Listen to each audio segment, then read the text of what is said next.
আমাদের ছোট্ট একটি গ্রাম। গ্রামের চারপাশে সবুজ মাঠ, কাঁচা রাস্তা আর সাদামাটা জীবনে আপন। এই গ্রামেই দাঁড়িয়ে আছে আমাদের প্রাণের ঠিকানা, একটি ছোট্ট মসজিদ। জাঁকজমক নেই, দালান কোঠার বাহার নেই, কিন্তু আছে আন্তরিকতা, ভালোবাসা আর ইমানের বন্ধন। এখানে প্রায় 450টি পরিবার বসবাস করে। অধিকাংশই নিম্ন আয়ের মানুষ। দিন এনে দিন খায়, এমন অনেক পরিবার আছে। তবুও যখন রমজান মাস আসে, তখন অভাব যেন পিছু হটে যায়, আর এগিয়ে আসে ভ্রাতৃত্ব ও সহমর্মিতা।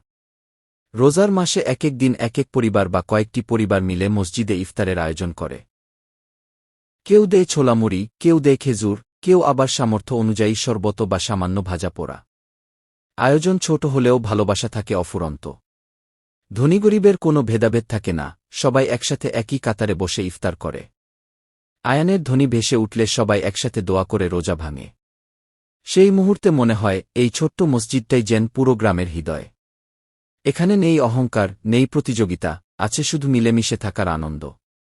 এইভাবেই আমাদের ছোট্ট গ্রামে রমজান আসে আর আমাদের শেখায় অভাবের মাঝেও ঐক্য, সীমিত সামর্থ্যের মাঝেও ভাগাভাগি করে নেওয়ার আনন্দে ইসা।